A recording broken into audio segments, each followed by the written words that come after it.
At this point in the fantasy season, we know who the best running backs are in the NFL, but I wanted to take a different approach to the running back position in this video and talk about which duos are the best in the NFL at the running back position, which teams are set up to have not one but two great running backs running the rock for them this year for your fantasy team and for your actual NFL teams, and who really does have the advantage when it comes to running back depth in the NFL this season. I also have a few injury updates, one that you definitely want to be listening into if you have JJ McCarthy in Dynasty or if you're a Vikings fan. Those will be at the end of the video, timestamps down below, but we're going to start with the best running back duos in the NFL. Before I get into my top 5 running back duos, I do have a couple honorable mentions. First up, we got the Titans with Tony Pollard, Tyjae Spears. Pollard finishes the RB14 last year. Spears was 10th among all rookies in scrimmage yards last season and was the RB17 through the last 7 weeks of the season.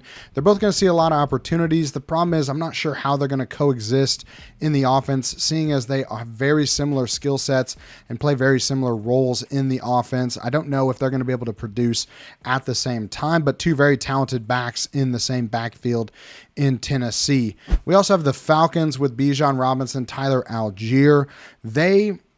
Admittedly, Bijan is probably one of the best running backs in the NFL. Tyler Algier just not quite up to that level, but they did manage to score over 10 PPR points in 3 games when they were playing together last season. So they each scored over 10 PPR points, a factor that I was considering when I was making this list. If either of these running backs gets hurt, you're going to end up with an absolute stud at the position. So if you take Bijan, don't be afraid to pick up Tyler Algier as well. He might have some standalone value if you need a flex option later in the year. And of course, he's one of the better backups in the NFL from a production standpoint over the last couple seasons. I know that Tyler Algier not really pulling his weight last year, which is why this is just an honorable mention, but the team has said in training camp that they expect him to be more involved this season, giving Bijan more opportunities out of the backfield as a pass catcher. I think you're going to see both of these guys on the field at the same time more often this year than you did last year. Next up at number 5, we've got the Browns with Nick Chubb and Jerome Ford. If Nick Chubb was 100% healthy coming into this year, I think this group could be even higher on this list, but we didn't get to see them playing at the same time at all last season. Nick Chubb got hurt very early on in the year. Jerome Ford took over and was a standout in that role as the RB1. He had 11 games with over 10 PPR points, finishes the RB16. So this group could be higher on the list depending on the health of Nick Chubb, but because we have those question marks and we haven't seen them play together, I'm going to put them at number 5 on this list. Still a very talented group, but I'm not sure if they're going to both be able to produce at the same time. All right, next up at number 4, maybe a surprise for some people, but I've got the Washington Commanders with Brian Robinson Jr. and Austin Eckler on this list. Now, on paper, there's a lot to love about the fit of Brian Robinson Jr. and Austin Eckler. Eckler is notorious for being one of the best pass-catching backs in all of the NFL. Brian Robinson Jr., one of the best early down backs in all of the NFL the last couple seasons. I think their games complement each other very well, and I'd see an opportunity for both of them to produce from a fantasy perspective every single week. Now, a high ankle sprain did slow down Austin Eckler's production last season, but he still finished with a very respectable RB21 finish in average PPR points per game. Robinson actually tied Eckler in that category, making this one of the few duos on this list to both finish as top 24 backs last year in fantasy points per game. So I think there is some opportunity for both of them to give you fantasy value, and they're pretty cheap right now in drafts. There's no reason why you can't pick up both of these guys and have them both on your rosters and play them depending on which matchup you think is going to be used more week to week. All right, next up at number 3, I've got the Pittsburgh Steelers combo of Jaylen Warren and Najee Harris. And before you guys call me a homer, just hear me out on this. Now, Najee Harris became just the 18th NFL player to start his career with 3 straight 1,000-yard rushing seasons. He is one of the best rushers in the NFL. I don't care how bad the Steelers' offense looked last year. He can still get it done on the ground. Jaylen Warren established himself as one of the most elusive running backs in the game, had 76 forced missed tackles last season. That was good for 3rd in the NFL, tied with a guy named Christian McCaffrey. I think he's pretty good. We can all agree on that. And 6 times last year, they both managed to top 10 PPR points in the same game. So from a fantasy perspective, both of these guys are able to produce whether or not they're healthy or not. So when they're both healthy, they can still produce for your fantasy team. They finished as the RB22 and RB23 last season, one of the only groups in this list to both have a top 24 RB season together last season, and they played basically every single game. So it wasn't like one guy was hurt for the majority of the year and the other guy was going off while he was gone. Both of these guys were playing, both of them scoring consistent fantasy points week to week. You can call it Steeler bias if you want to, but I still think that the Steelers have one of the best backfield duos in all of the NFL. All right, in my opinion, the last 2 teams on this list are head and shoulders above the rest of the guys on this list. First up, we got the Dolphins combo of Devon Achane and Raheem Mostert. 458 combined PPR points, most of any single duo on this list last season. Mostert tied Christian McCaffrey with 21 total touchdowns last season to lead the league. Was spelled by arguably the most efficient running back in the NFL last season in Devon Achane. Averaged 7.8 yards per carry, scored more than 20 PPR points in 5 of the 11 games that he was healthy and played in. And that really is the key with this group. Health is going to be the determining factor on who pops off among these 2 running backs. Both of them had some health issues last year and in their careers thus far. But as a duo, they've only had 4 games last season where they both managed to score over 10 PPR points in the same game. That's actually 2 less than what the Steelers duo did. Basically, someone had to get hurt for the other one to really thrive and be a top 5 to top 10 running back in the NFL. The team also drafted the second best running back, in my opinion, in this year's draft class in Jalen Wright. So we could even see a 3-headed monster in this backfield. It doesn't take away from the talent of the top 2 guys, but it does basically guarantee that this is going to be a committee for the entire season, regardless if one of them actually gets hurt. All right, and finally at number 1, we've got the Lions with Jahmyr Gibbs and David Montgomery. 450 combined PPR points, better than almost every single running back duo in the entire league last year, except for the Dolphins, just a few points behind them. And there's an argument to be made that the Dolphins running backs have higher ceilings from a fantasy perspective, but just hear me out on Gibbs and Montgomery. Gibbs finished as the RB10 last season, but was the RB4 from week 7 on. David Montgomery was as steady as they come, though. Don't sleep on what David Montgomery did last season. 13 games, over 10 PPR points. He only played in 14 games healthy. So in basically every game that he played, you were locking him in as a solid RB2 option for your team with over 10 PPR points. They both scored over 10 PPR points in a league-leading 7 games last season, nearly double the number of times that the Dolphins duo did it.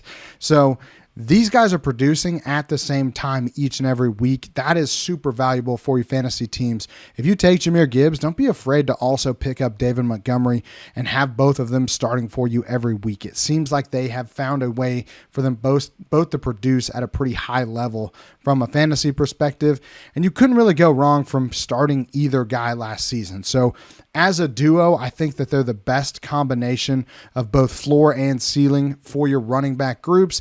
And of course, you want that for your fantasy team. And in real life, I just think that having both of these guys on your team makes a lot of sense.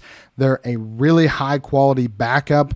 If the other one were to get hurt, they become league winners potentially. So I have the Lions as my best running back duo, but let me know in the comments if you disagree or if there's a team that I didn't mention that you think should be on this list. Let me know in the comments down below. All right, guys, shifting gears here at the end of this video, we're going to talk about a few of the injuries that have popped up over the last week that we're just kind of keeping an eye on. First up, we got rookie wide receiver for the Giants, Malik Neighbors. He has a low ankle sprain, not expected to miss significant time with this. Low ankle sprains we can actually tape and brace. They're a lot easier to recover from and play through than a high ankle sprain, so I'm not too worried about Malik Neighbors being ready to start the year. Go ahead and keep drafting him if you're confident in his ability to be the wide receiver 1 for the Giants. Hollywood Brown actually had an SC dislocation, which is your sternoclavicular joint. So your AC joint is the one that most people think about when they think about clavicle. It's where your clavicle attaches to your acromion out on the outside of your shoulder. The SC joint is where the sternum hits the clavicle on the inside, and the problem with that is there's a lot of important stuff that sits right behind that joint. So when it dislocates posteriorly or backwards towards the back, you could run into some important structures, and so they did take him to the emergency room. They did relocate that SC, but he did not need to have a surgery to relocate it. That's a good sign from a recovery standpoint. It means typically no major vital organs or anything was affected by the dislocation. So we should see Hollywood Brown back in about 4 to 6 weeks. We actually saw Tyreek Hill go through this back in 2019. So it's not an injury that we've never seen before, but again, an interesting injury, something you don't see every day. But Hollywood Brown is technically going to be on the mend for most of the preseason. I wouldn't be surprised if he misses a game or two. So just keep that in mind if you're drafting him. Now, Jahmyr Gibbs, I just talked about in the best running back duo. He gave us a little bit of a scare this week when he left practice due to a lower leg injury. It took longer than I would have expected for reports to come out about what this was, but it is a mild hamstring strain. The team expects him to be back before week 1. They don't think he's going to miss a ton of time with this, but the way they worded it and how long it took them to actually get the information out did slow down kind of what we thought was happening with Jahmyr Gibbs. Everyone was kind of holding their breath. Turns out that it wasn't really anything that we're super concerned about moving forward, but just know he is a little banged up. Might bump David Montgomery up a little bit on your boards based on what I've already talked about in this video and the fact that Gibbs could be a little banged up to start the year. All right, and finally, probably the biggest injury news that we've had so far in the preseason. Rookie quarterback J.J. McCarthy for the Vikings has a meniscus tear and has already been ruled out for the season with this meniscus injury. So pour one out in the chat for J.J. McCarthy, the first rookie quarterback drafted in the first round to miss his entire rookie season due to injury since 1967. Horrible luck for the Vikings for J.J. McCarthy. So we're going to have to wait till next year to see what he can do at the NFL level. Now, you might be wondering, why does J.J. McCarthy have to miss the entire year for a meniscus injury when some guys have meniscus surgery and are back in about 4 to 6 weeks? Well, it's all about the surgery options when they actually get into the knee. So they start the surgery the same way, and when they get in there, they make a decision on how they want to go forward with repairing the meniscus. So what they can do is either they can repair the meniscus and tie it back together and let it scar up and maintain the actual amount of meniscus that he had prior to the injury, or they can choose to do a meniscectomy, which is where they go in and basically cut off the portion that is torn already. And the reason that we do meniscus repairs, which take way longer from a recovery standpoint, and is what J.J. McCarthy got, is because we're trying to maintain that meniscus moving forward from a health perspective, because what we found is that 40, 50 years ago, they would go in and cut these meniscus out, and what they would happen is that the quarterbacks and the players would have major issues with arthritis, early onset arthritis later in their career. So the reason we try to maintain that meniscus is because we're trying to avoid the onset of arthritis creeping in and shortening the careers of these guys. And that's why you choose to do a meniscus repair instead of a meniscectomy. and it's mostly for younger players or players that have a long career ahead of them. It's a better decision for the Vikings and for J.J. McCarthy long term because you don't have to worry about that arthritis creeping in. The other issue that we have from a recovery standpoint is that with the repair, it takes way longer to rehab after you've done a repair. Now, the meniscus is interesting because it has areas of the meniscus that don't get good blood supply. And blood supply really is key when it comes to tissues healing themselves in the body. If they don't have good blood supply, they're not going to heal very well. The ACL notoriously has almost no good blood supply, which is why you basically have to replace it when you tear it. You can't just tie the two ends together and hope that it heals. That's why the meniscus becomes such a tricky thing to recover from and why the repair takes so long to recover from, because there's all sorts of limitations when we talk about an area that doesn't heal very quickly. First off, a lot of times they're non-weight bearing for over a month after they have the surgery. So you deal with a lot of muscle loss in that leg, the same way that we see with an Achilles injury or an ACL, where when you can't put weight on that leg early, you lose a ton of muscle. The other problem is they limit how much you can actually bend the knee so that you're not interrupting the healing process of the repair. So a lot of times they'll have a large brace on that will lock them at certain positions of knee flexion throughout the recovery timeline so that they give that meniscus time to heal. Both of those things really slow down recovery. When we're talking about just a meniscectomy where they just take it out, a lot of times you can start moving immediately because as soon as you remove that meniscus, the pain pretty much goes away, and it's all about a recovery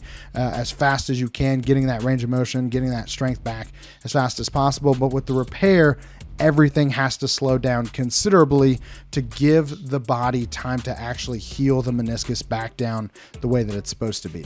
All right, guys, that's it for this week's video. Hopefully you guys enjoyed it. If you did, like, subscribe to the channel. It helps us out a ton. It's free. It doesn't cost you anything to like and subscribe to the channel, and it really helps us out when it comes to getting this information out to as many people as possible. If you want more access to us, though, make sure you hit the join button down below. Join and become an exclusive member of the Fantasy Headliners Nation, where you can get 24-hour access to everyone on the Fantasy Headliners team. It's a great place for you to get up-to-date injury info from me throughout the week. I answer a ton of questions on the Discord as well. It's a great way to have kind of a personal assistant in your pocket when it comes to injuries and fantasy football. We've got a lot of great things happening over on our Discord during the season this year. I've got a lot of surprises for you guys if you've joined the Discord already and become members. So definitely make sure that you hit the join button down below, become a member of the channel. But that's all I got for you guys this week. Hopefully you enjoyed it. Let me know in the comments, and we'll see you next time.